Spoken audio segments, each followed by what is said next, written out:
කුඩා වයසේ අරගෙන පීඩනය ඔබට අත්දැකීම් තියෙනවා. මට ඉස්සර විහිළු කරනවා ගෑන් ළමයි වගේ නටනවා කියලා. මට මොනරා කියලා ඉස්කෝලේ විහිළු කරන්නේ. අන්න මොනරා යනවා කියලා. මේ කරන ඩාන්සින් කවර්ස් වලින් වෘත්තීය නිපුණත්වය, වෘත්තීය භාවය වෙන් වෙන්නේ කොතනින්ද? වැඩි දෙනෙක් ඉන්නේ අදගෙන. සිත පිනවන්න පුළුවන්. ට්‍රෙන්ඩින් යන්න පුළුවන්. හැබැයි සදාකාලික පවතින. මන් ටිකක් ෂොක් වුණා මෙයා විනිශ්චය මණ්ඩලයේ ඇයි කියලා. කමන්න නැන්ද කියලා වාඩි කරගත්තා. මිනිස්සු හූ කිව්වා. මැනිකේ මගේ හිතේ. ලස්සන මෙඩලි එකක් නේ. හැබැයි ඕක පෙරහැරට හොරණෑමට ගහනකොට නැත්තම් භක්ති ගීත කියන හැමදේම හැමතැනටම සුදුසු නෑ. විවිධ කසකුසු අපිට වාර්තා වෙනවා අපේ සංගීත කණ්ඩායම්, නර්තන කණ්ඩායම්, විවිධ කණ්ඩායම් ගියාට පස්සේ. ඔබ හිතනවාද 100%ම ඩිසිප්ලින් එකේ ඉන්නවා කියලා? අපේ සමහරුන් නැහැලා පිට පැනලා ඔහොම විච්ච දේ දැක්ක නේද? මේ රට යන්නේ මේ සින්දු කියන්නද නටන්නද නැත්නම් වෙන කුලප්පු ටික සන්තර්පණය කරගෙන එන්නද දන්නේ නැහැ කියන තත්ත්වය අපට කියලා තියෙනවා ගියාම. අඩ නිරුවත් සම්මතයෙන් පිට දේවල් වේදිකාගත වෙනවා. දූල හදන්න කලින් මේ රටේ මෑණිවරු හැදිලා ඉන්න බෑනේ.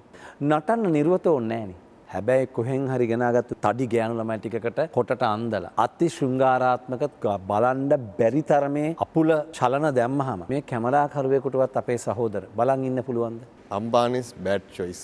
පේචලගේ ඇස්වල කඳුළු අර hina විවිධ පේචල ඇස් දෙකේ කඳුළුවක් නැහැ 15000ක් පේචල මියුසික් කරපු බැලේකේ චීෆ් මිනිස්ටර්ගේ නෝනා මගෙන් අහනවා මේ කොල්ලා මාර ලස්සනයි මම මේවා දැකලා තියෙනවා කොහෙද ළඟදී වෙන් කරේ තව තැනකින් අපි වෙනස් වෙන්නේ අපි කිසි දවසක අපේ දරුවෝ නිර්වත් කළ වේදිකාවට ගෙනල්ලා නැහැ දරුවන්ගේ ගෞරවය රැකෙන පරිදි වැඩ කරා කියන එක මේ සියලු දෙනා සහ රට කියනවා ඒකනේ ලිටල් ස්ටයිනකම් කට්ටිය බලාගෙන ඉන්නේ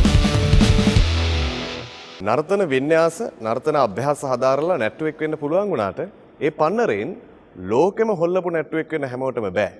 ඒ වගේම තමයි ලෝකෙම හොල්ලපු ගුරු තරුවක් වෙන්නත් හැමෝටම බෑ. මේ චරිතය හරි සරලයි. නමුත් එවැනි චරිත හරි විරලයි. ඔහු නර්තනාචාර්ය ප්‍රවීණ නර්තනවේදී චන්දන වික්‍රමසිංහ. අයබෝවන්. අයබෝවන්. වීරයෙක්ගෙන් වීරයාගේ වීරයා කවුද කියලා අහන එකේ වරදක් මට නම් තේරෙන්නේ නැහැ. චන්දන වික්‍රමසිංහගේ වීරයා කවුද? වීර ගොඩක් ඉන්නවා. මං හිතන්නේ මම ලංකාවේ නර්තන ශාස්ත්‍රයේ වීරෝ විදිහට දැකපු කීප දෙනෙක් ඉන්නවා. චිත්‍රසෙනස, චන්නස, රවිස, බුදුවත්ස, මුදියන්ස. ඒ තමයි මගේ ලෝකේ හිටපු වීරයෝ නර්තන වීරයෝ. ඉතින් වීරයෙක් වෙන්න පුංචි කාලේ ඉඳලා ආසාවක් තිබුණා. ඉතින් ඔය නම් ලිස්ට් එක බලන්න. චන්න, ඊට කලින් චිත්‍රසේන දැන් ඔයා මාව ගෙනලා චන්දනවත් වාඩි කරලා තියෙනවා. බුදුවත්ස මේ රටේ හිටපු ලොකු වීරයෝ පතාක වීරයෝනේ. ඉතින් පොඩි කාලේ ඉඳලා හීනයක් තිබුණා වීරයෙක් වෙන්න. සමහර චරිත චන්දන මහත්මයා අපි අතර නැහැ. එහෙම ඔබේ ශාස්ත්‍රයේ අමරණීය චරිතයක් ඔළුවට ගත්තොත් මුලින්ම ඔළුවට එන්නේ මොකවුද? තාත්තා. තාත්තගේ මතකයේ එච්චර සමීප වෙන්නේ. තාත්තා නටුමට කැමති නැති වෙච්ච නිසා. තාත්තා තමයි නටුමට කැමති උනේම නැත්තේ. ඒ නිසා මට දැන් මතක් වෙන හැම වෙලාවෙකම තාත්තා මතක් වෙනවා. මොකද තාත්තා අද හිටියනම් කියන එක මතක් වෙනවා. මොකද තාත්තාට අවශ්‍ය වුණේ මාව වෛද්‍යවරයෙක් කරන්න. මම උසස් පෙළට කරේත් ජීව විද්‍යාංශයෙන්. තාත්තගේ එකම සීනිය උනේ මම වෛද්‍යවරයෙක් වෙලා මගේ අනිත් ඥාති සහෝදරයෝ වගේ වැඩ කරයි කියලා. හැබැයි හැම වෙලෙම තාත්තට මතක් වෙනවා තාත්තා හිටියානම් කියලා. වෛද්‍යවරයාට වඩා අද ලෝකෙම පිළිගන්න චරිතයක් තාත්තට දකින්න තිබුණා. අනිවාර්යෙන් මම හිතන්නේ තාත්තටත් ඒ පින නැහැ මටත් ඒ පින නැහැ. ලෝකෙම ඇල්ලුවාට ලෝකෙම කතා කරාට තාත්තට ඒක පෙන්න ගන්න බැරි වුණා. හැබැයි තාත්තා කොහේ හරි ඉඳන් බලාගෙන ඇති. අනිවාර්යෙන්ම සතුට වෙනවා ඇති. චන්දන වික්‍රමසිංහන්ගේ පරිණත භාවයේ මේ වෘත්තියේ තියෙන සුදුසුකම් අපිට ප්‍රශ්න කරන්න මට ප්‍රශ්න කරන්න මම සුදුසුමදි. ඒ නිසා මට තියෙන ප්‍රශ්නයක් තමයි මේ කවුරුත් කිව්වේ නැද්ද මේ නටන්න කවද බැයිද? නට ඉන්න එකද මේ වැඩේ ජීවිතේ කියලා රස්සාවක් කරන් ඉන්න කියලා කවුරුත් කිව්වේ නැද්ද? තාත්තනේ. තාත්තා තමයි ඉස්සෙල්ලම කිව්වේ. තාත්තා මගේ ඥාති පාර්ශ්වයේ වැඩි දෙනෙක් විශේෂයෙන් මගේ අම්මගේ පාර්ශ්වයේ වැඩි දෙනෙක් කැමති වුණේ නැහැ මම නටනවට. ඒ කියන්නේ නටනවා කියන එක අපි කොළඹ හැදිච්ච අය කොළඹ ඉස්කෝලේ ගිහිල්ලා කොළඹ පාසල් ගිහිල්ලා පෙර පාසල් ගිහිල්ලා හැදිච්ච අපේ තාත්තගේ ඥාති පාර්ශ්වයට වඩා අම්මගේ ඥාති පාර්ශ්වය කැමති වුණේ නැහැ. නැට්ටුවෙක් වෙනවට පවුලේ ප්‍රධානියා නැත්නම් පවුලේ පළවෙනි දරුවා පිරිමි දරුවා විශේෂයෙන් මේ මිනිහා මේ මේකප් දාගෙන කොස්ටියුම් ඇඳගෙන දෝති ඇඳගෙන පාට ඇඳුම් ඇඳගෙන ජටාවල් ගෙට ගහගෙන මේ ඉස්කෝලේ රබන් නටනවා කලායතනේ අරව නටනවා මේ මිනිස්සයා මේ මොකද්ද වෙන්නේ කියන ප්‍රශ්නේ ලොකුවට තිබුණා. සහ විශ්වාස කරන්න සමහර ඥාතීන් අදටත් මාත් එක්ක කතා කරන්නේ. මගේ ලොකු අම්මලා අදටත් මාත් එක්ක වචනයක් කතා කරන්නේ මම නැට්ටුවෙක් වීම ගැන. ඒව ඉතින් හදන්න බෑ. ඒව අප්ඩේට් වෙන්න චරිතවලට එහෙම වෙනවනේ නේද? නැටුම කියන්නේ වෛද්‍යවරයෙක් කියන්නේ මොනම දෙයක් තමන් වෘත්තියක් තුළ සාර්ථකත්වයට යනවා නම් ඒක පිළිගන්න ඕන මිනිස්සුනේ. ඒක අපි රට ලෝකෙ පිළිගත්තු දෙයක්නේ. ඉතින් ඒව ඉච්චරම ගණන් ගන්න නැහැ. නමුත් වැඩිපුරම ඥාති පාර්ශ්වය වැඩි දෙනෙක් කිව්වා නැට්ටුවෙක් වීම භයානකයි කියලා. අනාගත නැට්ටුවා වීම හරිම භයානකයි. විවාහයක්වත් කරගන්න පුළුවන් ඒක දන්නේ නැහැ කියන ප්‍රශ්නේ තිබුණා. ඔව්. මට තියෙන ප්‍රශ්නේ මුළු ලෝකෙම මුළු රටක්ම පිළිගන්න චරිතයක් වෙලා නර්තන වේදියෙක් වෙලා මේ මොකක්ද ඥාතීන්ට ඔච්චරම තියෙන ප්‍රශ්නේ කතා කරන්න බැරි රටක් ඉදිරියට අපි ආඩම්බර වෙනවනේ ඔබ ගැන. එකක් පුංචි කාලේ ඉඳලා අර තියනනේ රුවැති දුවෙකුයි කට ඇති පුතෙකුයි හැදෙන්න ඕනේ කියලා. මම නම් රුවැති පුත්‍රයෙක් නෙමෙයි. මම බොහොම ලස්සන ශරීර පෙනුමක් තිබිච්ච තරුණයෙක් නෙමෙයි තරුණ කාලේ. හැබැයි මට හොඳට කට තිබුණා. මන් දන්නේ ඇයි මේ කියලා. මම පොඩි කාලෙත් වැරද්ද දුටු තැන මේ ඕන සෙට් එකකදී වුණා මම කතා කරලා කියපු දෙනෙක් ඕක වැරදි ඕක කොහොම වෙන්න බෑ. මේක මෙහෙමයි මේක මෙහෙමයි කියලා ඒ කට සමහර වෙලාවට විඳින්න පුළුවන් අයත් ඉන්නවා බැරි අයත් ඉන්නවා. ඒක මම තේරුම් ගන්නකොට වයස ගිහිල්ලා. ඒක විය හැකි කියනවා. සුදුසු තැනට කට පාවිච්චි කරන්න අපි හැමෝම ඉගෙන ගන්න ඕනේ. ඒක සාධාරණ වෙන්න පුළුවන් අසාධාරණ වෙන්න පුළුවන්. කැමති දෙයට හැම වෙලෙම කට ගහන්නත් බෑ. මොකද හේතුව හැමෝම හැමදේම පිළිගන්න ලෑස්තිත් නෑ කියන සමාජයක තමයි අපි ජීවත් වෙන්නේ. සමහරට අපි කොච්චර හරිය කියලා කිව්වත් ඒකේ තව පැත්තක් දකින්න තව කෙනෙක් ඉන්නවා කියන එක දැන් මේ වයසට තේරෙනවා. ඉස්සර තේරුන්නේ නෑ. බද්දර යවුනේදී තේරුණේම නෑ. හරි ෆයිට් මම ගුරුවරුත් එක්කත් ෆයිට්. අනිවාර්යෙන්ම කෙලින්ම නෑ අයියෝ එහෙම කරේ. අයියෝ මාෂෝ එකෙන් කැපුවේ. අයියෝ මෙහෙම කරේ. කරන එක වැරදිනේ මිස්. මම කියලා කියනවා. නමුත් ටිකක් වයසට යනකොට වැඩි මහල් වෙනකොට දරුවෝ ලැබෙනකොට පරිණත භාවයට පත් වෙනකොට පොඩ දැනෙනවා අපි කතා කළ යුතු දේවල් සුදුසු තැන සුදුසු විදිහට කතා කරන්න ඕන කියන එක. හැබැයි ඔක කොච්චර කිව්වත් තාරුණ්‍යයේදී ඔක වෙන්නේ නැහැ. මොකද තරුණකමත් එක්ක එනවනේ. බෑ ටිකක් වැඩිමල් වෙනකොට දැනෙනවා සුදුසු දේ සුදුසු විදිහට කියන එක තමයි හොඳම දේ. වඩා හොඳම දේ නිශ්ශබ්දව ඇහුම්කන් දීම කියන එක දැන් නම් තේරලා තියෙනවා. ගුරුවරයෙක් නිසාහන්නේ. දැන් ඔය නර්තන කියන විෂයට විවිධ අර්ථකථන සපයනවානේ. විශේෂයෙන්ම පිරිමි පාසල් වල පිරිමි දරුවෙක් මේ නර්තන විෂය තෝරගන්නකොට කොන් කිරීමක්, සමච්චල් කිරීමක් මෙන්න මේ වගේ පියුණක් දැකලා තිනවා. ඇයි මේ තත්ත්වෙට මේ විෂයපත් වෙලාද? මම ගියේ කොළඹ මහානාම විද්‍යාලයට. මට ඉස්සර විහිළු කරනවා ගෑන් ළමයි වගේ නටනවා කියලා. ඇත්තට මට එහෙම විහිළු කරනවා. ඇත්ත කියන්න එපානේ. අපේ ඉස්කෝලේ ටීචර්ස්ලා පොඩ්ඩක්වත් කැමති නැහැ. මම ඩාන්සින් කරනවට අහනවා මේ ගෑන් ළමෙක් වගේ නටනද යන්නේ. අනිවාර්යෙන්ම කොන් කරනවා. මම දන්නේ මගේ පාසල තුල ඒ කොන් කිරීම හරියට තිබුණා. හැබැයි අද මම මහානාමයක් ගෙනාවු ආදි ශිෂ්‍යෙක්. ඒක පාසලක් දන්නවා, ගුරුවරුත් දන්නවා, විදුහල්පතිවරුත් දන්නවා, OB එකක් දන්නවා. මහානාමයක් ගේන්න පුළුවන් මට්ටමට මම හදාගත්තා මගේ වපසරිය.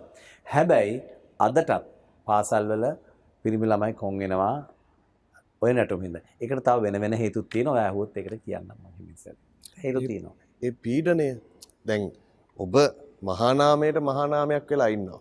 නමුත් අර කුඩා වයසේ අරගෙන පීඩනය ඔබට අත්දැකීම් තියෙනවා.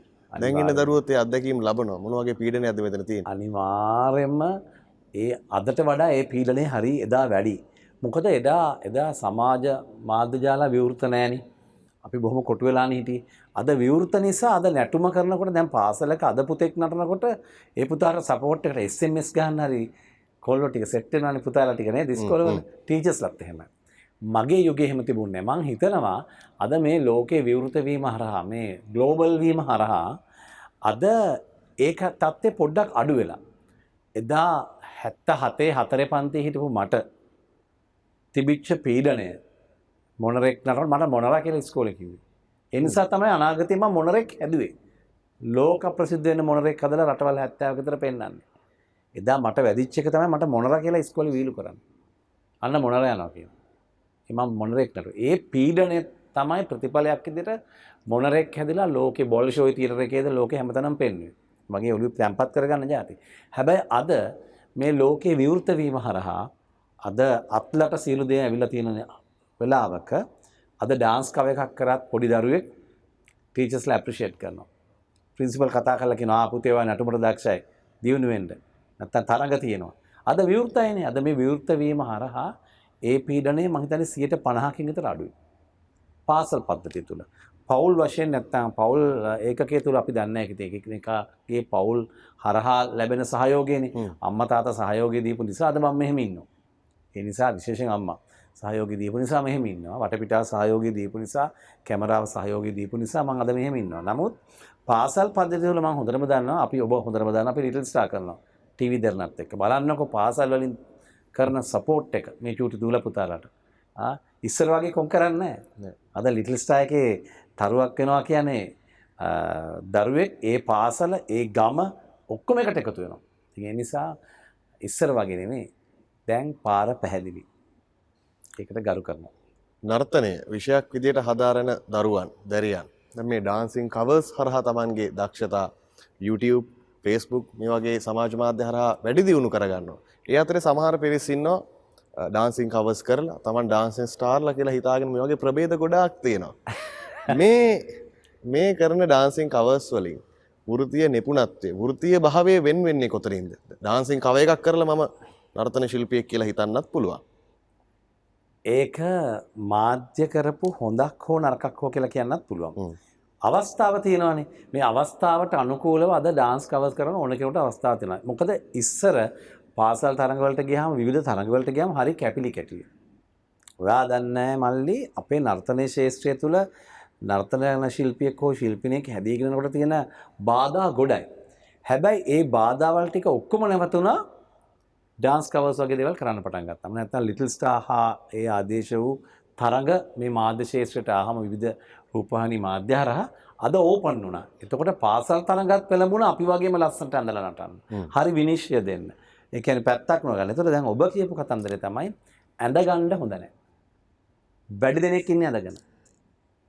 මම අදටත් දේවල් කරද්දි වටපිටෙන් අහලා තමයි වාඩි වුණත් වාඩි වෙන්නේ. මේක මම මෙහෙම කරොත් හොඳයිද කියලා. මං ඇඳලා නැහැ. මං දන්නවා මගෙන් ඉහළ පරපුරත් ඇඳගෙන නෙමෙයි ඉන්නේ. අපි බලාගෙන ඉන්නවා. හැමදේම හැමතැනටම සුදුසු නෑනේ. හැමදේම හැමතැනටම සුදුසු නෑ. දැන් මම දැක්කා ඔබ අහපේකට උත්තරයට පොඩි උදාහරණයක් දෙන්න. මැනිකේ මගේ හිතේ. ගොඩාක් අය විවේචනය කරනවා ශ්‍රේෂ්ඨ සමහර අය. මම නම් කියන්නේ ඒක ඒ ළමයාගේ වාසනාව. ලස්සන මෙඩලි එකක් නේ. හැබැයි ඔක පෙරහැරට හොරණෑමට ගහනකොට නැත්තම් භක්ති ගීත කියනකොට ඒ නිසා හැමදේම හැමතැනටම සුදුසු නෑ. මැනිකේ ඒ තරමට සුදුසුයි. ඇය ගායනා කරලා ලෝකෙට ගියා. ඒක සුදුසා. ඇගේ වාසනාව. ඒකට අපි සතුටු වෙන්න ඕන ලංකාවේ කෙල්ලෙක් විදිහට ඒ දරුවා එක කරපු එක ගැන. හැබැයි අපේ නැට්ටුවන්ට වෙන්නේ මම දකිනවා ඩාන්ස් කවර්ස්. මම ඔබගේ රූපවාහිනී YouTube channel එකෙත් මේක දකිනවා. විවිධ තැන්වල YouTube channels වල දකිනවා ඩාන්ස් කවර්ස් කරාම හිතන්න හොඳ නැහැ මම පොර කියලා. මේ ඊයේ පෙරදා මට සම්මානයක් හම්බුණා විශ්ව කලා කීර්ති සම්මානය හම්බුණා. මාත් එක්ක මගේ ගුරුවරයාත් හම්බුණා දේශමාන්‍ය. මට අපේ මිස් කියනවා චන්දන මම හොඳ පාඩමක් ඉගෙන ගත්තදා අපේ මිස් මට කියනවා මිස්ටත් හම්බුණා සර් වෙනුවෙන් මිස්ටත් හම්බුණා සම්මන්ත්‍රණ ශාලාවේ. පුතේ ඔයා මතක තියාගන්න ඔයා තව අපි තරම් කාලක්වත් කරලා නැහැ. BMI ස්විච් එකේදී කියනවා මට මිස් ඔයා මිස් කියනවා මේ දැන් සුමාන දෙකකට කලින් ඔයා අපි තරම් කාලක්වත් වැඩ කරලා නැහැ. මං කව මිස්. තව මට 4න් 3ක් කරන්න තියෙනවා. මං ඒ ටික කරනවා. ඒ මිස් කිව්වේ තරහට නෙමෙයි. ඔබ යා යුතු මග තව චන්දන දුරයි කියන එක තමයි ටීචර් මට කිව්වේ. මගේ මිස් කිව්වා මට වෙලේ ෂොක් වුණා. ඇයි මේ සම්මානය ගන්න ගෲප් ෆොටෝ එක ගන්න යද්දි මිස් මට කියනවා ඔයා තාම කරලා තියෙන පුතේ අපි කරපු වෙන් කාලයි. විතර දැන් මම බලනවා අවුරුදු 20ක් තිස්සේ රටවල් 79කට ගිහලා පර්ෆෝම් කරලා තියෙනවා. මට ජනාධිපති සම්මාන හම්බෙලා තියෙනවා. සරස මොනවාද අවෝඩ්ස් අපේ තෙරණ ෆිල්ම් අවෝඩ්ස් හම්බෙලා තියෙනවා. එතකොට බ්‍රිස්ලා අවෝඩ්ස් වගේ ඉන්ටර්නැෂනල් අවෝඩ්ස් හම්බෙලා තියෙනවා. ඒතර මේ මිස් මොකද්ද මේ කියන්නේ? මිස් කියන්නේ යා යුතු මග තව බොහෝයි කියන එක තමයි ඒ කිව්වේ. නැතුව මාත් එක තරහට නෙමෙයි. මං අවුරුදු 54ක් වුණා මට මේ පාඩම ඉගෙන ගන්න. අවුරුදු 54ක් වුණා ගිය සතියේ BMI ස්විච් එකේදී මට මේ පාඩම ඉගෙන ගන්න තාම කාලය කරලා තියෙන්නේ කියලා. ඔයා හිතන්නේ ඒක හොඳට කිව්වද නරකටද කිව්වද? හොඳට කිව්වේ. ඒ නිසා ඩාන්ස් කවර්ස් වලින් කරන්නේ ළමයාගේ හැඩතල සාත්වික අභිනය අපි සාත්වික අභිනය කියලා කියන්නේ මූණින් කරන රංගපෑම් හරිම දක්ෂයි. මම දැක්කා සමහර අය නටනවා හරිම දක්ෂයි. ඒව හරහා තමන්ගේ අභිනයයන් ඉදිරිපත් කරද්දී තමන් ෆවුන්ඩේෂන් එක හදා ගන්න ඕන දිලිසෙන ලෝකේ ජීවත් වෙන්න නෙමෙයි. අර චිත්‍රසේන සර් වගේ, අර චන්න සර් වගේ, අර බුදුවත සර් වගේ, අර රවිබන්දු සර් වගේ ජීවත් වෙන්න අනාගතයට කතා කරන්න පුළුවන් මට්ටමේ නෙට්වර්ක් නිර්මාණය කිරීම තමයි මේ කැමරාවලින් විය යුත්තේ. මම හිතනවා. ඒක තමයි වගකීම. එතකොට වෙන්නේ දැන් ඔබ මගෙන් වචන දීපු නිසා මේක වැරදි විදිහට වටහා ගත්තව ඉන්නවා නේද කියලා. වැඩි දෙනෙක් එහෙම. අපේ චාරිත්‍රයක් තියෙනවා නර්තනයේ අපි එංගලන්තෙට ගියත් ප්‍රංශයට ගියත් ජපාන්ට ගියත් ආයිබෝවන් කියලා කතා කරනවා. මොකද්ද මේ ආයිබෝවන් කියන්නේ ආයිබෝ වේවා කියලා. දැන් ඔබ පටන් ගත්තෙත් නිවර්සලානේ ඒකනේ. ඕක නැති තැන නැටුම කෙටි කාලීනයි. අපි ඊළඟ තරඟෙදී තව කෙනෙක් තෝරලා එළියට දැම්මට පස්සේ තව කෙනෙක් එනවා. ඊළඟ තරඟ වෙනකන් ඔහොම වැඩ කරගෙන යද්දී අපි තවත් මොකක් හරි තරඟයකදී අපි කියන්නේ රට. අපි කියන්නේ මම නෙමෙයි. අපි කියලා හිතමුකෝ මේ සංවිධායකවරු තව ගායකයෙක්ව තෝරලා දුන්නාම එයා තමයි එන්නේ. එතකොට Taman දැනගන්න ඕන ඩාන්ස් කවර්ස් හෝ වේවා රියැලිටි ෂෝස් හෝ වේවා ඒවෙන් ඇඳගෙන ඉන්න අය දැනගන්න ඕන Tamanගේ වපසරිය හදන්න. ඉගෙන ගන්න ඩාන්සින් නම් ප්‍රැක්ටිස් එක නිරන්තර අභ්‍යාසය සහ අධ්‍යාපනය කියන එක. අධ්‍යාපනය කියන එක නැතුව මියුසික් ට්‍රැක් එකකට නටනවා කියන්නේ සිත පිනවන්න පුළුවන්. ට්‍රෙන්ඩින් යන්න පුළුවන්. ඒක හරි. ඒක විය යුතුයිනේ. හැබැයි සදාකාලික පවතින. සදාකාලික පවතින්න පුළුවන්. බෑ. සදාකාලික මම හොඳම උදාහරණයක් කියන්නම්. චිත්‍රසේන මහත්තයා ගැන අදටත් ලෝකේ කතා කරනවා. රුසියාවට ගියත් ලෝකේ රටකට ගියත් කතා කරනවා. අද මම පිටරටට යනවා ඕන තරම් හැමෝම දන්නවා. ගිහාම මට කියනවා චන්න විජේවර්ධනයන් මෙන්න මෙහෙමයි පර්ෆෝම් කරේ කියලා. ඒ කියන්නේ මිනිස්සු අතර තියෙනවා. දැන් අපි ගැනත් එහෙම කතා කරනවා. ඒකනේ අපිට මෙච්චර ඉල්ලීම් වෙන්නේ. ඒ නිසා ඔය අලුත් පරපුරත් විය යුත්තේ පවතින වැඩක් කරන්න ඕන. තමන් කන්සෙප්ට් නිර්මාණය කරගන්න ඕන.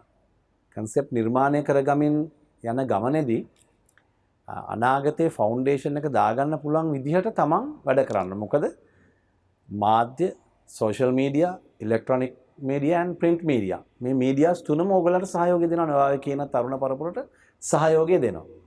ඒ තරුණ පරපුරේ වෙයි අපි ගිහිල්ලත් නටන තරුණ වෙනුවෙන්. හැබැයි තමන් ඇඳගත්තොත් ඉවරයි. හොඳම උදාහරණය ජයවර්ධනපුර විශ්වවිද්‍යාලයේ ශිෂ්‍ය සංවිධානයකින් තිබුණ නර්තන තරගයක්. කමක් නැහැ නේද ඒක කිව්වට? කමක් නැහැ. ඒ කිව්වෙලේ මටත් ආරාධනා කරා. ලංකාවේ ප්‍රකට ලස්සන නිලියකට ආරාධනා කරා.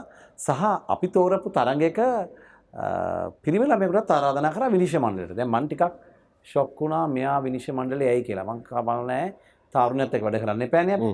කමක් නැහැ නේද කියලා වාඩි කරගත්තා. මේ මම්ම තෝරපු ළමයි. දැන් ඉස්සල්ලාම වේදිකාවට ගියේ අර ප්‍රසිද්ධ නිලිය. හොඳ ක්ලැප් එකක් ආවා. ඊට පස්සේ ගියේ අර තාරකාව. මිනිස්සු හු කිව්වා. ඇයි විශ්වවිද්‍යාල මට්ටමින් විද්‍යාර්ථීන් ලැහැස්ති නැහැ කැමරාවක් ඉදිරියේ වැඩ පෙන්නුවාට ඔහුට අප්පුඩියක් අහන්න. කාගේද වැරද්ද? විශ්වවිද්‍යාලේ ඉන්න ශිෂ්‍යයන්ගේද? මේ A level පාස් වෙලා ෆයිනල් ඉන්න ළමයින්ගේද? නෑ. අර නර්තන තරුව දැනගන්න ඕන තමන්ගේ වටපිටාව හදාගන්න. අධ්‍යාපනය. ඒ ගැන ස්ටඩි කරන්න. රිසර්ච්.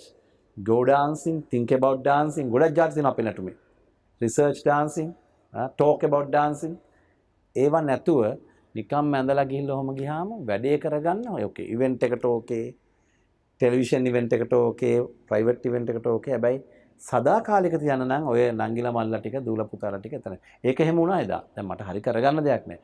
අනිත් එක තමයි තමන් දැනගන්න ඕන තමන් කේට කරන්නේ කාටද කියලා. ඒ කියන්නේ සුන්දර ලෝකවලට ගිහිල්ලා ට්‍රෙන්ඩින් ගන්නකොට තව කෙනෙක් එනවනේ. ඔක තමයි ඇත්ත. මැනිකේ මගේ සිතේ සිනා මේ දස්සන ලෝකෙම යනවා. මම මාර හැපි වැඩේට. තව එක්කෙනෙක් එනකොට තව එක්කෙනෙක් එනවා. හැබැයි නන්දාමාලනි අමරදේවයන් අදටත් හැමෝම ඒගොල්ලන්ගේ සින්දුව අහනවා. ඒ වගේ තමයි. අරකටත් අපි ආසයි මේකටත් අපි දැනගන්න ඕන අර වගේ යන ගමන් මම දන්නේ යොහානි ගැන යොහාන් ලස්සනට කරගත්තානේ. හැබැයි මේ අලුත් පරපුර ඩාන්ස් එකේ කට්ටිය දැනගන්න ඕන බය නැතුව ඔයා හරි මෙයා හරි කිව්වොත් දැන් කියන්න කවියක්. දැන් ගහන්න බෙර පදයක්. දැන් ක්‍රියේෂන් එකක් කරන්න හිතන්නේ නැතුව. දැන් මියුසික් එකක් දාන්න. දැන් ඔයා මට මියුසික් එකක් දාලා දුන්නොත් අයියා කියලා අභියෝගයක් දුන්නොත් මම නටලා පෙන්නනවා. හිත හිතා ඉන්න ඕන. ඉතින් ඒ නිසා ඒකට තමයි ශිල්පය කියන්නේ. ශිල්පයෙන් පරිපූර්ණ වෙනවා නම් ඩාන්ස් කවර් කරන අයට හොඳ අවස්ථාවක් තියෙනවා මේ තුන්වෙනි අස ඔබට ඇරලා තියෙන හින්දා. නාමයක් වෙන්න පුළුවන්. හැබැයි හැමෝටම බෑ සන්නාමයක් වෙන්න. අපි විරාමයකින් අනතුරු යලිත් හමු වෙමු.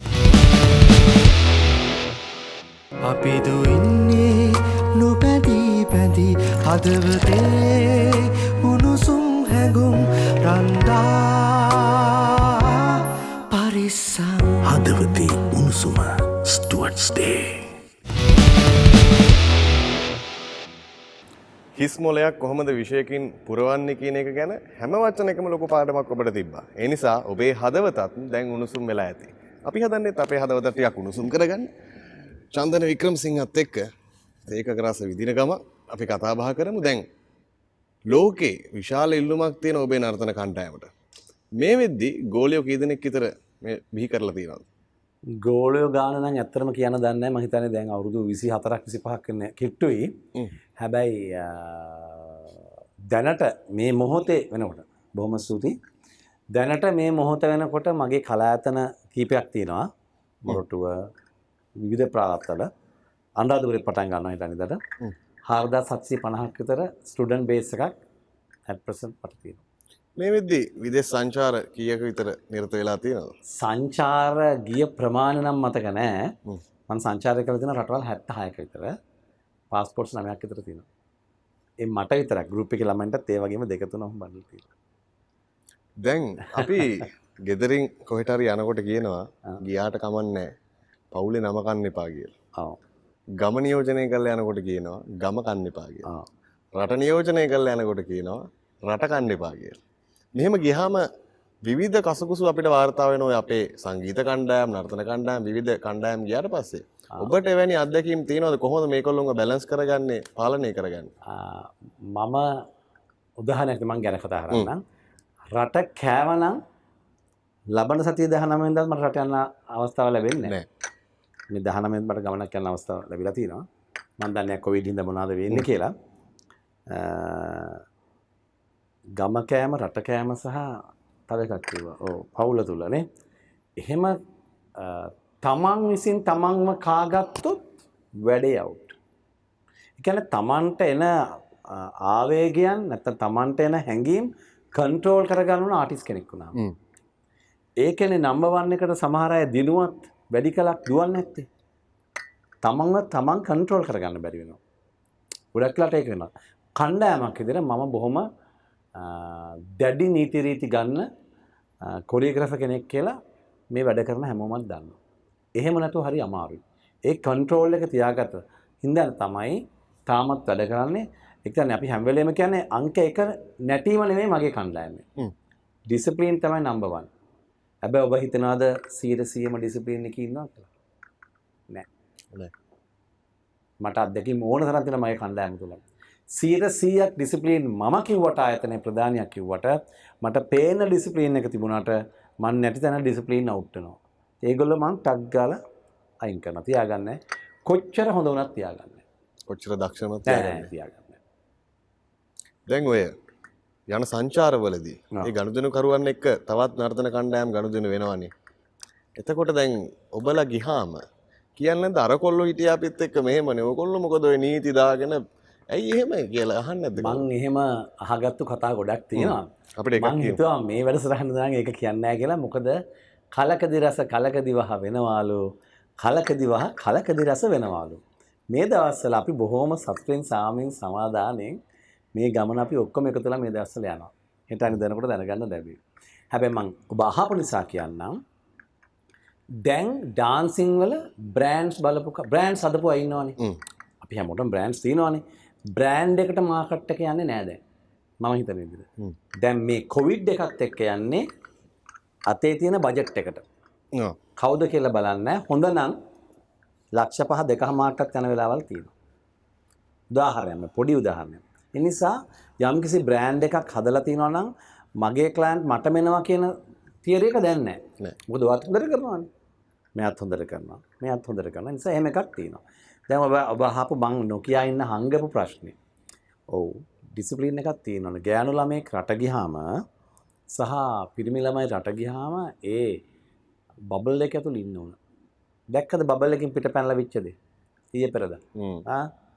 අපේ සමහර උන්නහැලා පිට පැනලා ඔහොම විච්ච දේ දැක්ක නේද? ඩාන්සර්ස්ලත් ඔහොම බලනවා. නැත්තේ නෑ.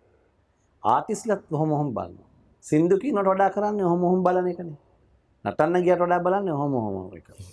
ඒක මගේ කණ්ඩායම නෑ. ඒක එම්බසිස් ටිකක් දන්නවා. මගේ ඉන්ටර්නැෂනල් ඉවෙන්ට් ඕගනයිසර්ස්ලා දන්නවා. මම මල්ලි ගොඩක් ඉන්ටර්නැෂනල් ෆිගර්ස් එක්ක වැඩ කරනවා. මම ඇත්තටම සන්තෝෂ වුණා. අපි ඉන්දියාව තුල මම නොගිය නගරයක් නෑ. මම මේ ළඟදී අපේ රවි බඳුසර් එක්කත් කිව්වා. ඔබ හැමෝම දන්නවා අම්බානිගේ වෙඩින් එක පවා කරේ මම. හැබැයි බලන්න අපි ගියොත් එක්ක 300ක ඔඩියන්ස් එකක් එක්ක 3000ක ඔඩියන්ස් එකක් හයිදරාබාද් ගියත් ජයපුර ගියා උදයපුර ගියා ඩෙල්ලි ගියා චෙන්නයි ගියත් කොයිම්බතුර් ගියත් මම මුළු ඉන්දියාවම සංචාරය කරලා තිනවා. මම වැඩිපුරම ආදායමක් ගන්නේ ඉන්දියාවෙන් මේ රටට. හැබැයි බලන්න ඔක එක විනාඩි 5න් යොහානි අල්ලපු හැටි. ඒ ඔඩියන්ස් එක අපිට නැහැනේ. අපිට තියෙන්නේ තියටර් ඔඩියන්ස් එකක්. අපිට තියෙන්නේ ඉවෙන්ට් ඔඩියන්ස් එකක්. සංඥාන නාම කියන්න බෑ. මේගොල්ලන්ගේ මේ ෆෝන් කම්පැනි අවෝඩ් සෙරමනි එකට එන්න ටාජ් කොරා මණ්ඩල. මම මෙහෙන් යනවා. නැත්තම් අම්බානි මහත්තයාගේ ඉවෙන්ට් එකක්. නැත්තම් පිරාමල් මහත්මියගේ ඉවෙන්ට් එකක්. අපි ගිහිලා නටලා යනවා. එතන ඉන්නේ එක 300ක් හෝ ඒවා වැඩි වුණොත් 3000ක් වැඩිම සෙනග හිටියේ මට 15000ක විතර ඇරින හැකක දාලා හිටියා. පේශල මනෝජ් මමයි ගියේ මගේ ස්ටෝරි ඔෆ් සීතා කියලා. ජයපුර කද්දේකට කියන්නේ ඉන්ටර්නැෂනල් රාමායන ෆෙස්ටිවල් එකට. දීපෝත්සව වලට. ඒකෙදි 15000ක් සෙනගක් හිටියේ. මම දැන් මේ ඊපරද කල්පනා කරා මම 15000ක සෙනගකට නටන්න මම කොච්චර මහන්සි වුණාද. බලන්නකො යොහානි එක විනාඩි 5න් ලෝකෙම අල්ලපු හැටි.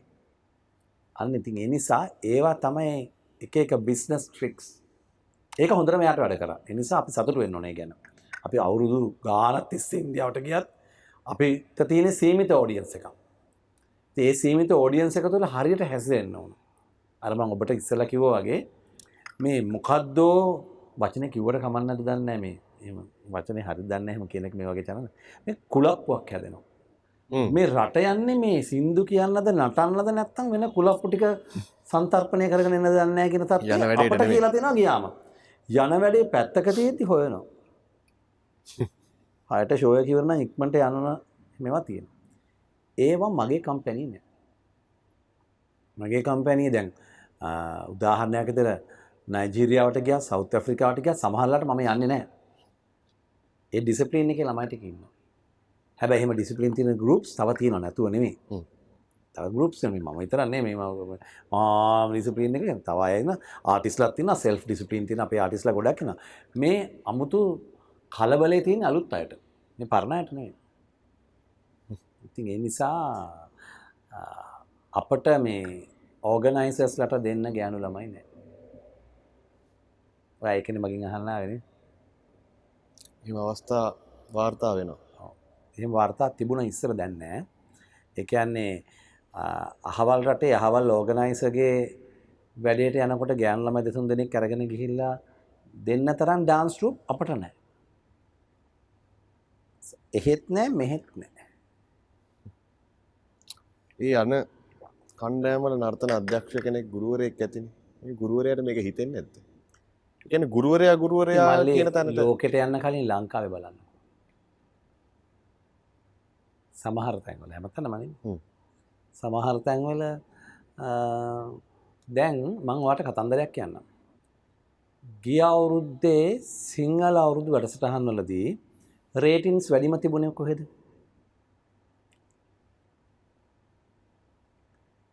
එතකොට වැඩි ඕනේ ඔබ ආයතනයට සම්බන්ධ දෙරණ ඇනවසරියක තිබුණා ගිය සැරේ. රේටින්ග්ස් හොඳට තිබුණා. මම දන්න විදිහට මටත් ඕක එනවා යම් කිසි තැනකින්. මමත් බලනවා මම වැඩ කරන වැඩසටහන් වල තියෙනවා. උදා වූ අසන්තේ ගිය අවුරුද්දේ මේ අවුරුද්දේ අවුරුදු වෙලාවේ entire programs වලින් වැඩිපුරම ගිහිලා තිබුණේ ඒකට. එතකොට මම තව channels වලත් වැඩ කරනවා. ඒවත් හොඳට ratings තියෙනවා. මේ ආයතනයේ පමණ මේ ආයතනයේ මව් ශාඛාවේ සිට තියෙන අනිත් මාධ්‍ය ආයතන පමණක් නෙවෙයි මම තවත් මාධ්‍ය ආයතන වල අනිවාර්යයෙන්ම සිංහල අවුරුදු වල නටනවා. ඒ ඒකකවත් අපි නිර්වත පෙන්නලා නැහැනේ. නම්බර් 1 වෙන්න. වැඩි දෙනෙක් බලපු වැඩසටහන් ටික බලන්න සිංහල අවුරුද්දට ගිය මේ අවුරුද්දේ. දෙරණ ඇතුළු වැඩ කරන ටෙලිවිෂන් channels වල ratings වැඩිපුරම තියෙන ඒවා බලන්න. ඒව නිර්වතින් නටලා නැහැනේ. අපි කකුල් පෙන්නලා නැහැනේ. බය නැතුව කියන්නේ. ගිය අවුරුද්දේ සිංහල අවුරුද්දේ දෙරණ අවුරුදු කුමරා කුමරි වැඩිම සංඛ්‍යාවක් බලපු වැඩසටහන. එකක්. ඒක බලලා තියෙන ගොඩාක් අය. ලස්සන නැටුවනේ. අපිට කොට කලිසමක් ඕනේ නැහැ. අපිට පටියක් ඕනේ නැහැ. අපට අනවශ්‍ය කාමසූත්‍ර on stage ඕනේ නැහැ. අපි කාමසූත්‍ර කරනවා story of සීතා එකේ. රාවණා සහ මණ්ඩෝදරිය අතර තියෙන ප්‍රේමය සීතා දකින්නේ අදි කාම තණ්හාවකින්. මගේ මිනිස්සයා ඉන්දියාවට වෙලා ඉන්නවා මං ගැන හිතන්නේ නැතුව මාව අශෝකවනේ ඉර කරලා මේ මිනිහා රාවණා සහ මණ්ඩෝදරිය අතිශය කාම ශෘංගාරාත්මක දේවල් ඉදිරිපත් කරන වේදිකාව උඩ. ඒතොර සීතාගේ හිත මෙහෙම දෙපැත්තට යනවා. අන්න එහෙම යාට් එක පෙන්වන්න ඕන. ඒක දකින ඉන්දියාවේ චීෆ් මිනිස්ටර් මට කියනවා ඔයා අයෝධ්‍යයත් එන්න ඕන. ඩෙල්ලි වල මේ නැත්තම් ලක්නෝ වල විතර ගාණක් නෙවෙයි. ඒකට අහනවා වගේ ගාණ කීයද කියලා. මං කියනවා සර් ෆස්ට් ටයිම් නේ මට මේ ගාණ දෙන්න. අමුසේ කට්ටය. ඔයිට වඩා ඉල්ලන්න පුළුවන්. මං කිව්වා නෑ ඔය ගාණ දෙන්නකෝ. කෙලෙවල මම අයෝධ්‍යාව වලට යනවා අපේ පේෂල මනෝජුත් යනවා. පේෂලගේ ඇස් වල කඳුළු අර hina වෙවි දාගෙන පේෂල ඇස් දෙකේ කඳුළුවක් නැහැ 15000ක් පේෂල මියුසික් කරපු බැලේකේ මං නැටුම් හදපු බැලේක බලන 15000ට වැඩි හරි නැහැ කෙසෙනක වීඩියෝ වෝල් දාලා මිනිස්සුන්ට පෙන්නන්න ඉන්දියාවේ අයෝධ්‍යාව. ඒක ඉවරලා සම්මානයක් හම්බ වෙනවා මට. සම්මානය හම්බ වෙනකොට චීෆ් මිනිස්ටර්ගේ නෝනා අහනවා මේ ඔයගොල්ලන්ගේ රාවණා මං ඉන්දියාවේදී කොහෙද හරි දැකලා තියෙනවා. දැක්කද ලින්ක්ස් හැදෙන හැටි. දැන් මේ අයෝධ්‍යාව වල ගිහලා රාමායනය පෙන්නනවා. රාමායනය පෙන්නකොට චීෆ් මිනිස්ටර්ගේ නෝනා මගෙන් අහනවා මේ කොල්ලා මාර ලස්සනයි මම මේවා දැකලා තියෙනවා. කොහෙද ළඟදී ඉවෙන්ට් කරේ? දැන් මම මාකට් කරගන්න එපානේ. පොඩි ඉන්දියන් වෙඩින් එකක ගිහලා නටපු එකක් පෙන්නලා හරියන්නේ නැහනේ. මම ටිකක් ලොකු කතාවක් කිව්වා. ඒක තමයි මාකටිං කියන්නේ. මම කිව්වා මැඩම් මම ඊෂාගේ වෙඩින් එකේ නම් නැටුවා.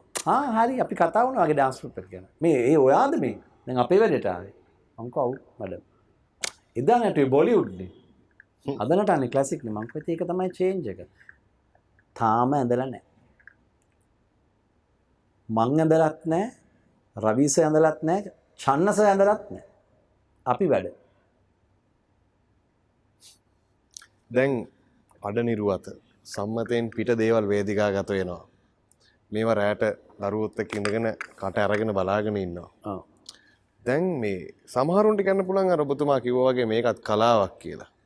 ඔබතුමා සාමාන්‍යයෙන් ගැහණු දරුවෙක්ට හැඳුමක් තීරණය කරනකොට මොන වගේ දේවල්ද හිතන්නේ? නර්තනයේම විතරක්ද? මේක රිපීට් කරනවට මම දන්නේ ආයේ අනේක හොඳයි. මේක දැන් දුවේ චූටි දියණියක් තමයි ලැදරියක් කවදා හරි තරුණියක් වෙලා ප්‍රේමවන්තියක් වෙලා බිරිඳක් වෙලා තව ගෙදරකට යන්නේ. අපි හැම වෙලේම දුවක් මට තියෙන ලොකු දුවෙක්. අපි හැම වෙලේම මතක තියාගන්න ඕන ගැහැණු ළමේ අපි වගේ ආසියාතික රටක ගැහැණු ළමයකට තියෙන චාර්යා ධර්ම පද්ධතියක් ගෙදරක. ඔබට සහෝදරියක් ඉන්නවා නම් මතක ඇති කොහොමද නංගිව හැදුවේ? අක්කව අම්මා හැදුවේ කියලා. ඒක අම්මගෙන් එන හැඩතලයක් තමයි දරුවට. ඒකට වඩා වෙනස් විදියට ළමයාගේ අංග චලන අංගපසංග නැත්තම් තමන්ගේ ක්‍රියාකාරකම් වෙනස් වෙනවා නම් ඒක පොඩි ලෙඩක්. එතකොට ඒ ලෙඩ තුල අපි මොන හරි ඇඳුමක් නිර්මාණය කරද්දී අපි අතින් නිකන් හරි අපේ ලෙඩේ වැළඳුනොත් ඉස්සෙල්ලම මට තරුවට කරේ අපේ අම්මා. චන්දන ඔහොම ගෑනු ළමයින්ට ඇඳුම් අඳින්න එපා. අපේ අම්මා, මගේ අම්මා. මට මල්ලි නංගිලා නැහැ. එක මල්ලි කෙනා ඉන්නේ. ඒතර අම්මා මම විවාහ වෙන්න කලින් ඔහොම ඇඳුම් අඳින්න එපා කියන පළවෙනි මැසේජ් එක එන්නේ අපේ අම්මගෙන්. ඊට පස්සේ බැන්දට පස්සේ මැසේජ් එක එන්නේ දිල්හානිගෙන්. චන්දන මට ඇත්තටම ලැජ්ජ නැද්ද? ගෑනු ළමයින්ට ඇඳුම් අඳිනවා. කියලා මගේ කණ්ඩායම නම් කපලා කන්ට්‍රෝල් කරලා දෙනවා අපේ අම්මයි දිල්හානි වයිෆ්. මොකද පිරිමි අපි කැමති ගෑනු ළමයි ටික ලස්සනට හැඩට ඔහම නටනකොට පටියක් ඇඳලා ඇඟ මෙහෙම පේනකොට පිරිමි අපේ සිත වශී වෙනවනේ. ඉතින් ඒ නිසා එහෙම කැමති. හැබැයි සමහර ගෑනු ළමයින්ගේ අම්මලාට ඒක ගානක් නැහැ. දූල හදන්න කලින් මේ රටේ මෑණිවරු හැදිලා ඉන්න බෑනේ. සැර වැඩිද දන්නේ ඇත්ත. ඒක තමයි ඇත්ත. පිළිගන්න ඕනේ. ගැහැණු ළමෙක් මතක තියාගන්න ඔබ කවදා හරි විවාහ වෙලා තව ගෙදරකට ගියාම ඒ ගෙදරට ලේලිය ගෞරවයෙන් යන්න ඕන. නැත්තම් ඒ නැන්දම් මගේ නැන්දා ලේලි ප්‍රශ්න ඇති වෙන්නේ ඒ කාලේ නම් කෑමු යන්න පරක් වුණාම ටිකක් උදේට නැගිටින්න පරක් වුණාම දැන් කාලේ නටන ළමයින්ට නම් වෙන්නේ අද නිරුවට දැක්කහම.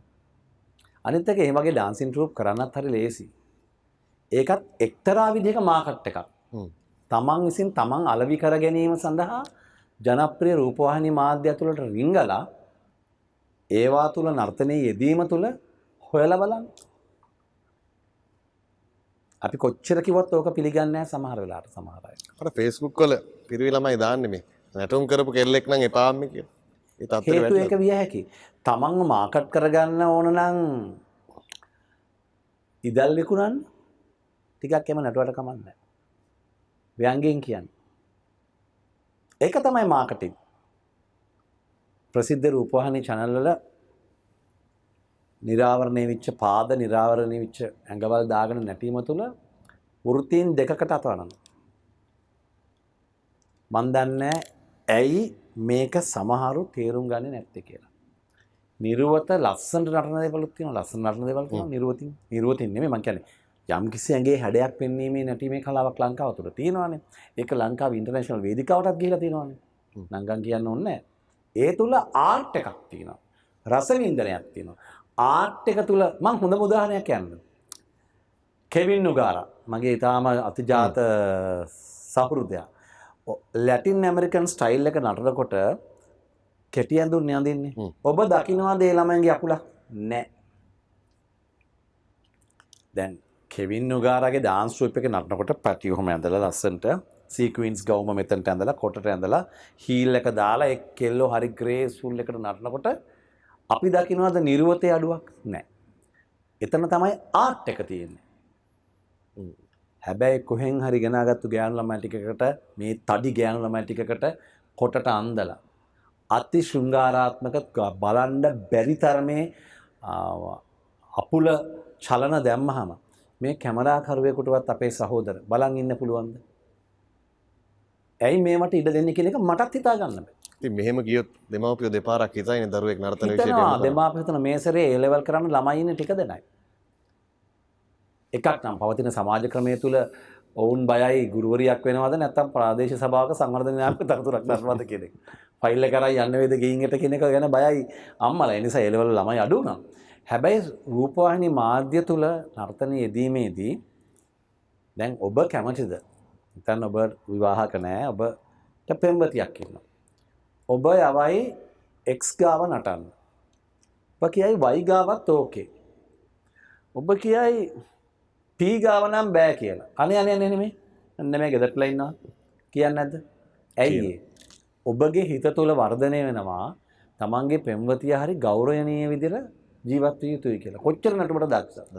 නටන්න නිර්වත ඕනේ නැහැ. නටන්න කොට කලිසම ඕනේ නැහනේ. හැබැයි මම තව කතන්දරයක් කියන්න. සමහරට මම මේක වැඩිද දන්නේ. ඔබ යන්න පැරිසියේ මොලාරුෂ් වලට අර පෙගාල් ස්ට්‍රීට් එක සර්ච් කරලා බලන්න නංගිලා මල්ලා පෙගාල් කියන්නේ මොකද්ද කියලා. ප්‍රසිද්ධිය කියන්න බෑ. ලෝකේ තියෙනවා ඒවත් නේ.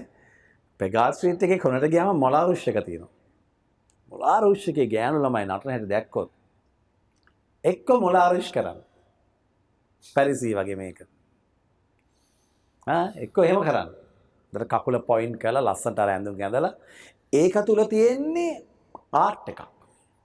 නිර්වතින් නටනවානේ. නිර්වතින්ම නටනවා. සමහරලාට පැරිසි සමහර තියටර්ස් වල මම බලලා තියෙනවා. මමයි ලංකාවේ ප්‍රසිද්ධ නැට්ටුව කිප දෙනෙක් අපි ගියා බලන්න මේක. දවසක් ෂෝ එකකට ගිය කාලෙක. ඒ තුල ආර්ට් එක තියෙනවා. දැන් අපි ලයිෆ් ස්ටයිල් ස්ටඩි කරන්නේ පේන්ටින් කරන ඒ වගේ ආර්ට් එකක් තියෙනවා. ඒ ආර්ට් එකම ගේන්න මේකට. මොලාරුෂක වගේ ෆෙදර්ස් ඔහම දාලා අර පටි හැට්ට ඇඳලා පොඩි මේවා ඇඳලා ඒ තුල මාර ප්‍රොෆෙෂනල් ගතියක් තියෙනවා. මේ මොකක්ද මස් කඩ වගේනේ. මස් කවඩ නැමත වේදිකාවට ගේනවා පොඩි රෙදි රියනේ ඇඳුම් ටිකක් අඳගෙන. ඉතින් මට තේරෙන්නේ නැත්තේ ඇයි මේක ගැන බලන්නේ නැති කියලා. මේකද අපි මාකට් කරගත්තේ. මාකට් කරගන්න ඕනේ. ඉතින් මම දන්නේ සැර වැඩිද කියලා මට දැනෙන දේ මම කිව්වා. යථාර්ථය. සමහර තැන්වල සමහර අවසාන ප්‍රසංග බලන්න පුළුවන් දෙමාපියොත් එකට වාඩි වෙලා. එතන අපි නම් නම්බර් 1. අපි නම්බර් 1. අපි කියන්නේ මම දෙන්නට වැඩ කරනවා කියලා හැමෝම දන්නවා. තවත් channels වල වැඩ කරනවා. ඒ ගැනත් කියන්න ඕන. අතනින් වෙනස් වෙනවා අපි. තව තැනකින් අපි වෙනස් වෙන්නේ. අපි කිසි දවසක අපේ දරුවෝ නිර්වත් කළ වේදිකාවට ගෙනල්ලා නැහැ. දරුවන්ගේ ගෞරවය රැකෙන පරිදි වැඩ කරා කියන එක මේ සියලු දෙනා සහ රට කියනවා. ඒකනේ ලිටල් ස්ටයිනකම් කට්ටිය බලාගෙන ඉන්නේ. දැන් දේශපාලඥයොත් එක්කත් වැඩ කරන්න හම්බ වෙනවා. එනේ ආණ්ඩුත් එක්ක ඔවුන්ගේ උත්සව ඔබට විශේෂ තැනක් හිමිනවා අපි දැකලා තියෙනවා. දැන් මෙහෙම වැඩ කරනකොට කවුරුත් කියලා නැද්ද මේ චන්දන කඩ යනවා කියලා? එහෙම කියලා නැද්ද කවුරුත්? දැන් ඔබේ වෘත්තිය ඒක විවාදයක් නෑ. සමහරු Facebook විවිධ සමාජ මාධ්‍ය ඔස්සේ අපි දැකලා තියෙනවා. ඔව් අර මේ සැරේ අර අපි ප්ලේන්ස් එක ආවේ මත්තලට පෙන්න අපලේ වැඳලා නටලා පිළිගත්තේ මම. අර ප්ලේන් ආවේ කොවිඩ් ගෙනාවගේ ලොකු මේ සමාජ මාධ්‍ය ජාලවල ගැහුවේ නටලා පිළිගත්තා කියලා ඒ නැටුවේ අපි. ඒ අපේ වෘත්තිය. එතකොට මහින්ද රාජපක්ෂ ජාතිගරු ජනාධිපතිතුමා මේ රටේ ජනාධිපතිවරයා ඉන්නකොට මම එතුමාත් එක්කත් රුසියාවට බෙලාරුසියාවට හැමතැනටම ගිහිලා තියෙනවා. හැබැයි මෛත්‍රීපාල සිරිසේන ජනාධිපතිතුමාත් මොස්කව් යන වෙලාවේ පුටින් යද්දී එක්කගෙන ගියේ චන්දනගේ ඩාන්ස් ගෲප් එක කරන් යන්නේ. ඇයි? ප්‍රොෆෙෂනල් හින්ද. අපි වෘත්ති වෙනට අතර කණ්ඩායම. කඩේ යනවා නෙමෙයි. මට දවසක් පොඩි ලස්සන කතාවක් වුණා කමක් නැද්ද කිව්වට? කමක් නැහැ. මේ මම එක්තරා රටකට ගියා. ඒ රටට මම නිතරම යනවා. අද්දී එක්තරා නිලධාරියෙක් මට කියනවා දැන් ඒ රටේ තානාපතිතුමාගේලා රස කතාවක්. පුළුවන් නම් දාන්න. මෙහෙම කෑම කනවා ජනාධිපතිවරයෙක් කෑම කනවා කවුරු හරි. කට්ටියම කෑම කනවා. දැන් මම ආවා. මගේ ඩාන්ස් ගෲප් එකත් එක්ක දැන් එදා අවසාන භෝජන සංග්‍රහය අපි කට්ටියකින් වැඩ ඉවර වෙලා. මට එක්තරා නිලධාරියෙක් කියනවා ඔයා අහවලා ඉන්න කාලේ මේ පැත්ත අල්ලගෙන හිටියේ. ඔයා කොහොම හරි දැන් මෙයත් ජනාධිපති වුණා ඔයා ආයි මෙහෙ ආවනේ. අර වා කියපු කතාව තමයි. ඒ කියන්නේ හැරෙන පැත්තට කඩ යනවා නේද කියන එක තමයි ඒ කිව්වේ. දැන් මට ලැජ්ජ හිතුණා. මොකද මම ගුරුවරයෙක් විදියට වැඩ කරද්දී කොරියෝග්‍රාෆර් කෙනෙක් විදියට ඉන්ටර්නැෂනලි වැඩ කරද්දී එහෙම කෙනෙක් නිලධාරියෙක් එහෙම කිව්වහම පිරිමියෙක් විදියට හරි ලැජ්ජ හිතෙනවා. අවුරුදු 16ක 17ක කොල්ලෙකුට කිව්වනම් ඔක ඔළුව කසාගෙන නිකන් ඉන්න පුළුවන්. මං කිව්වා ඔබ අද මෙතන ඉන්නේ ඇයි කියලා දන්නවද? ඔබගේ ඇමතිතුමා ඒ දවස්වල අනිත් පැත්තේ ඉඳගෙන බැන ඉඳලා මෙතුමා ජනාධිපති වෙනකොට මේ පැත්තට පැනලා අතන ජනාධිපතිතුමාත් එක්ක බත් කන හින්දා ඔබතුමාත් දැන් මේ රටේ. ඒ ඔබතුමාලානේ. අපි එහෙම නැහැ. අපි මේ රටට පත්තන ආණ්ඩුවක් එනවා නම් ඒ ආණ්ඩුව තුළ රටට වැඩදායි රටක් තියෙනවා නම් දේශපාලනයක් නම් දේශපාලනය කරනවා නම් රටට වැඩදායි විදිහට අපට සිද්ධ වෙනවා ඒ රට තුළ අපිට වැඩ කරන්න. ඒකට කියන්නේ කඩේ යෑම නෙමෙයි. දැන් මාගේ තුල ජීවත් වෙන වීරයෙක් තාම ඉන්නවා. තාම වීරයා මැරිලා නැහැ. මගේ වීරයා තාම මැරිලා නැහැ. දේශපාලන වීරයෙක් ඉන්නව අහන්න එපා. ඒ වීරයා තාම මැරිලා නැහැ. මොකද අපි ටිකක් දුක් විඳින අකමැති රටක්නේ. ඒ රට තුල මිනිස්සුන්ට අමාරුයි. අපටත් අමාරුයි. හිත කියන්නේම අහන්න කියලා. ඔව්. හිත කිව්වට ඒක නම් දැන් කියන්නේ නැහැ. මේ දවස්වල ඒක කියන්නේ නැහැ. ඒ මොකද කමෙන්ට්ස් ටික අහගන්න වෙනවනේ හොඳට. ඒ නිසා සමාජ යථාර්ථයේ දකින්න ගමන් අඩුපාඩු අමාරු වැඩිම කාර්ද මේ දවස්වල. අපිට බෙරකාරට බෙර ගහන දණක් තියෙනවා. කවුරුත් ඇහුවද? නැට්ටුවකට පෙරහැරක් තියෙනවද? තියෙනවද පෙරහැරක් මේ දවස්වල නැහැ. කොයිද පෙරහැරක් තියෙන්නේ? කංකාරිය නටන්න පුළුවන්ද? ගම්මඩුවක් නටන්න පුළුවන්ද? ඉවෙන්ට් එකක් කරොත් කන්ට්‍රෝල් කරනවා. ඇයි? කොවිඩ් ඉඳන් අපිට කන්ට්‍රෝල් වෙන්න වෙනවා. අපිට රජයේ සහ සෞඛ්‍ය නීති රීති වලට අනුව ගෙදර ඉන්න වෙලා 7-5ක්වත් හම්බ කරන්න බෑ නැට්ටුවන්ට. බෙරකාරින්ට. කවුද අපි ගැන බැලුවේ? එහෙනම් අපි මුකුත් කියන්නේ නැහැ. අපිට සිද්ධ වෙනවා මේ තියෙන දුක විඳගෙන ඉන්න ටික දවසක්. හැබැයි හැමදාම දුක් විඳින්නෙත් නැහැ. එච්චරම මෝඩත් නැහැ. සීමාවක් තියෙනවා. සීමාවක් තියෙනවා. ඊළඟට වීරයා මැරිලා නැහැ. වීරයා ඉන්නවද? ඒ මගේ පෞද්ගලිකද එතකොට කියන්න පුළුවන් චන්දන වික්‍රමසිංහට හම්බ කළා තියෙන සල්ලි තිනින්ද එවෙන් කනින්ද කියනවා කියලා නෑ මිනිස්සු ලෝකේ රටවල් දියුණු වෙච්ච හැටි දැක්කහම අපේ වගේ ආසියානු රටවල් මම දන්නේ මේක දේශපාලන කතිකාවට යන එක හොඳද කියලා අපේ වගේ ආසියාවේ දකුණු ආසියාවේ රටවල් වල මිනිස්සු දුක් විඳින කැමති නෑ ඒ නිසා දුක් විඳින ගමන් තව පැති ගොඩක් තියෙන හින්දා මම ඒක දැන් කතා කරන්න කැමතිත් නෑ ඒක તો දේශපාලන කතාවක් කරනවා ඒ නිසා අපි එතනින් නවත්තමු හැමදේම සුබවාදී වේවා කියලා ප්‍රාර්ථනා කරන්න ඕනේ මුකේෂ් අම්බානිගේ ගෙදර විවාහ උත්සවයකට සම්බන්ධ වෙන්න ලැබෙනවා මේ අවස්ථාව කොහොමද ලැබුණේ මල්ලි එක්තරා දවසක මට ඒ වගේ අවස්ථාවල් ගොඩක් හම්බ වෙනවා Mukesh අම්බානි දරනේ Akbar අල්බේක chief executive officer කතාර එයාර්වේස් ඔහොම වාඩිලා අපි වැඩ කරන කට්ටිය කවුරුත් දන්නේ අපි ට්‍රැවල් කරනවා යාගේ ෂෝ වලට යනවා මෙහෙට යනවා මාට එක්තරා දවසක ලංකාවේ ප්‍රකටම ඉවෙන්ට් මැනේජ්මන්ට් කම්පැනියක් හරිම හොඳයි මට කතා කරලා කියනවා ගලා ඩිනර් එක තියෙන එක එක්ස් කියන නර්තන ශිල්පියා කරනවා ඔයා කරන්න අවෝඩ් සෙරමනි එක එතකොට මම කරනවා ඒ වගේම තමයි මට කටායාවැස් එකක් හම්බෙන්නේ ඇත්තටම ඒ කිරීමේ ප්‍රතිඵලයක් විදිහට ඩොක්ටර් සිවාති පිරාමල් කියන්නේ ලෝක ප්‍රකට ඉන්දියාවේ ඉන්න අපේ ලංකාවෙත් සමාගම් තියෙන මම වෙළඳ නාමයන් කියන්නේ අයිතිකාරිය. එතුමිය මගේ නටුන් සහ එක්ස් නටුන් දකිනවා. දැක්කහම අපි හරි එනර්ජි. මම කොල්ලෝ කෙල්ලෝ ටික හරි එනර්ජි. සමහරට අපි අමු වෙන්න පුළුවන්. අපි ගොඩේ වෙන්න පුළුවන්. අපි පොෂ් නැතුව වෙන්න පුළුවන්. කකුල් පෙන්නන්නේ නැතුව වෙන්න පුළුවන්. හැබැයි අපි නටනවා. ඒ නැටීම තුළ එතුමිය මට කතා කරලා කියනවා චන්දන මම එම්පරර්ස් ඔෆ් ද මොන්සූන් කියලා ස්ක්‍රිප්ට් එකක් කරලා දෙනවා. වස්කෝ ද ගාමාගේ ගමන් මාර්ගය ගැන ලෝකේ යන වැඩක් කරා. බැලේ එකක්. මම යනවා මම ආරාධනා කරනවා බාතියටත් මාත් එක්ක යනවා. මාරා කට්ටිය වෙනවා සිං කරන්න. ඉබන් බතුතට එක කැරක්ටර්ස් වලට සිං කරන්න කියලා. අපි ලස්සන මුද්‍රා නාට්‍යයක් කරනවා ඉන්දියාවේ. ඕක තමයි පළවෙනි වැඩේ. ඊට පස්සේ ඇගෙන් මට එනවා රිවර් ඩාන්ස් ඔපෙරා. ගංගා ආශ්‍රිතව නිර්මාණය වෙන ඒගොල්ලන්ගේ වාණිජ දේපැල්. ඒගොල්ලන්ගේ චේම්බර් එක කොහොමද ඩෙවලොප් වෙන්නේ කියන එක මට ස්ටඩි කරලා ඒගොල්ලෝ මට ස්ක්‍රිප්ට් එක එවනවා. ඒතර මම ඒ ගැන හදනවා. මුද්‍රා නාට්‍යයක් හදලා පෙන්නනවා. පාර්ලිමේන්තු එකට පෙන්නන ඉන්දියාවේ ඒ කාලේ. එතකොට ඒවට යනවා. ඔහොම ගිහලා මට දවසක් කියනවා නන්දනී පිරාමල් විවාහ වෙනවා. පුළුවන් ද කරන්න ජයපුර මාලිගාවේ?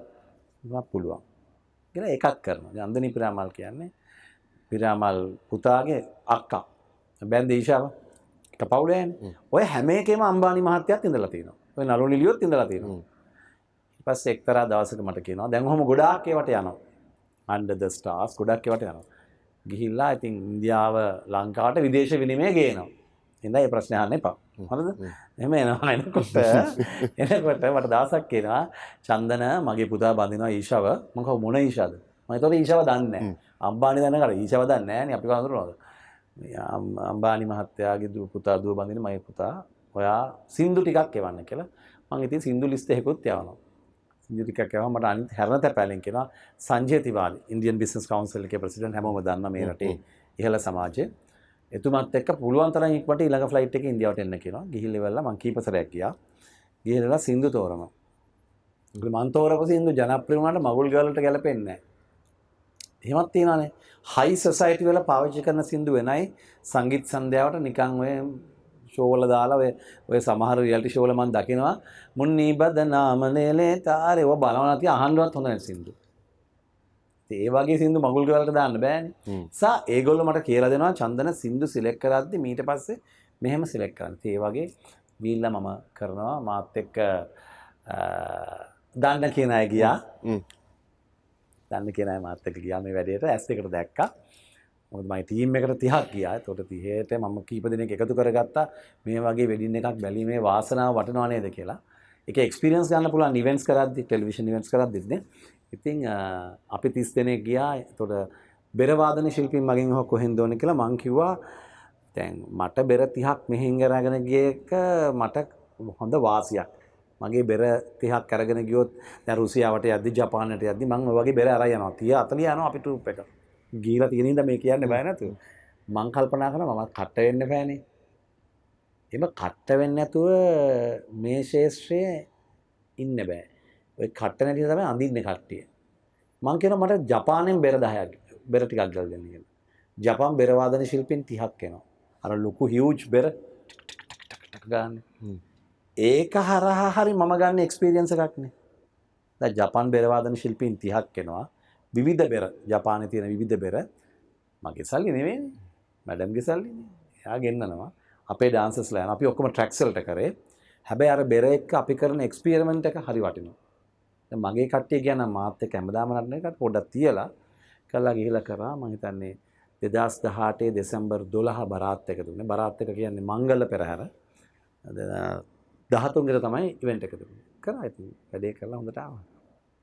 දැන් අපිට යන්න හම්බුන්නේ නැහැ. ඒ වුණාට අපි මේ රටේ ඉඳගෙන හරි ආඩම්බරෙන් ඒක දිහා බලන් හිටියා.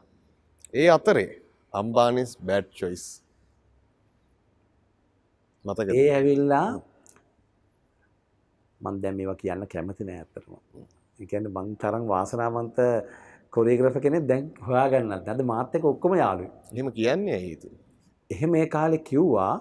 ඒ කියන්නේ මිනිස්සු දාලා ලියවනවා. පස්සේ මම හොයාගත්තා. ලියපු කෙනා කවුද? මම බැලුන්නේ මාධ්‍ය වෙන්නේ. මම බැලුන්නේ මගේ විවාහය සිද්ධ වෙන්නේ ඔබ වගේම මාධ්‍ය ශාස්ත්‍රයේ කෙනෙක් නේද? මාධ්‍ය පවුලකින් මම විවාහ වෙලා. ඒක මට දැන් මම හොයාගත්තා. ඒ කියන්නේ තවත් කෙනෙක් කියලා ලියලා දාපන්න මම ලියනේම. අම්බානිත් බෑඩ් චොයිස් වුණාට මම දෙවංගෙට උගන්න ගත්තා. අභියෝග එනවා. මේවා මේ ලීව් කරන දාන එක තමයි හොඳම දේ නේ. Tamanට සමච්චල් කරනවා තමන්ව පාගලා දාන්න හදනේවට ප්‍රතික්‍රියා කරන්න ඕනේ නැහැ. ඒක තමයි මම කිව්වා මම දෙවංගෙට හොඳට ඉගෙනනවා කියලා. මම මගේ දුවට ඉගෙනනවා. මම ඉගෙනනවා මගේ දුව දැන් ඉතින් මම ඒකනේ මම ආඩම්බරකාර තාත්තා කෙනෙක්. මම බය වෙන දෙයක් නැහැ. අර ඔබ කිව්ව පවුලත් එක්ක. මම ඔය හැමදේම බලාගෙන දුව නටවන්නේ නැතුව ඉගෙන ගන්න යුතුයි. කියලා මම දරුවට ඉගෙනන්න ගත්තා. තා කොල්ලෝ දෙන්නෙකුත් ඉන්නවා. ෂෝක් පුතාලා දෙන්නෙක් ඉන්නවා. ඉතින් ඒගොල්ලන්ට දෙන උත්තර දෙන්න ඕනේ වෙන් තමයි. ඔබට උත්තර දෙන්න හැරිච්ච කාලයක් තිබුණා. ඒ කියන්නේ ප්‍රබල ලෙස මාධ්‍ය හරහා ප්‍රබල ලෙස පහර ගැසීම් ගියා. ඒක ඔක්කොම නිෂ්ඵලයි කියලා මට තේරෙන වයස යද්දී. ඒ නිසා මම කාටවත් පහර ගහන්නේ මම බලන්නේ මගෙන් ඉච්ච අඩුපාඩු මොකක්ද කියන එක විතරයි. කියලා අදටත් අවුරුදු 25ක් යනකම් කිසිම දායක නිර්වත පෙන්වන්න නැතුව අදටත් ලංකාවේ සීලම ජනමාධ්‍යවල එකක් කර මම ඒකට යන්නේ නැහැ. එක මාධ්‍ය ආයතනයකට මගේ සහභාගීත්වය නැහැ. ඒක ඇර අනිත් සියලු දෙනාගේම මාධ්‍යවල මගෙන් සේවය ඉල්ලුවොත් ඒක සේවය දෙනවා සහ එහෙම ගියා කියලා අනිත් මාධ්‍ය ආයතන එහෙම ගැටලුවකුත් නැහැ. දන්නවා ගිහලා හොඳට වැඩේ කරලා එනවා කියලා. ඒ නිසා හැමෝමත් එක්ක සහයෝගයෙන් වැඩ කරනවා. අවසාන ප්‍රශ්නේ ගුරුවරයෙක් ඔබ. සමහර ගුරුවරු කැමති ගුරුවරයාගේ අඩිපාරේ ඇවිල්ලා Tamanට වඩා දියුණු වෙනවට කැමති නැහැ. තමාට වඩා අඩුවෙන් හරියන්න ඕනේ. සමහර ගුරුවරු එනවා මා පසුපස එන්න මාවත් පසු කරගෙන යන්න. චන්දන වික්‍රමසිංහ කවුද? උත්තර දෙකක් තියෙනවා. මම තරම් ඕකට විඳවපු ගෝලයක් නැතුව වෙන කවුරුවක්වත්.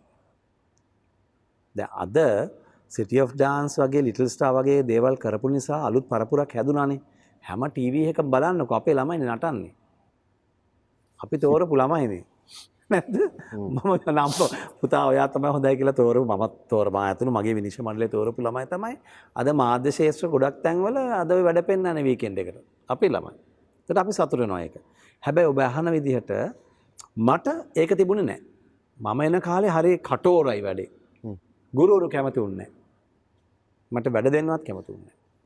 වැඩ වලින් එළියට දාපු අවස්ථාවල් තිබුණා. එතකොට ෂෝ එකට ගිහලා රූපවාහිනී වැඩසටහනකට ගිහලා මෙහෙම ඉන්නකොට කවුද එන්න කිව්වේ? යන්න කියපුවක් තියෙනවා. ෆ්ලයිට් එකට නැග්ගම අනිත් පැත්තෙන් බැලලා ගෙදර ආපුවාක් තියෙනවා මට. ඒ කියන්නේ අවස්ථාවට ගිහිල්ලා යන්න කියලා. ෆ්ලයිට් එකට ගිහලා ඉමිග්‍රේෂන් වලට සීල් එක ගහගෙන අනිත් පැත්තෙන් ආයෙ සීල් එක ගහගෙන ගෙදර ආපුවාලා තියෙනවා. බඩු ටික විතරක් අවශ්‍ය රට ගිහලා තියෙනවා. එහෙම අත්දැකීම් ගොඩකින් ආපු කෙනෙක් මම. අර එහෙම කරපු චරිත හම්බුන්නේ නැද්ද මේ ළඟදී? අපි දැන් එකට තේබනවා. එකට කනවා. ඒකම ලොකු ජයග්‍රහණයක්. නැත්තම් මං කිව්වේ මම හරි වාසනාවන්තයි කියලා මං තරහ නැහැ. මොකද මට දේවල් අඩුන්නේ නැහනේ. දැන් ඔබ ඇහුවානේ අර ගුරුවරයා පසු කරගෙන යනවාද කියන එකක් ඇහුවා නේද? දැන් ඔබ හැමෝම දන්නවා අපි මේ ආයතනයට සම්බන්ධව කතා කරන්නම්. ඩ්‍රීම්ස් සහ ලිටල් ස්ටාර් වගේ වැඩසටහන් වල නටපු ලස්සන නැට්ටු ඉන්නෝනේ මං ගාව. හරි කලබලයි.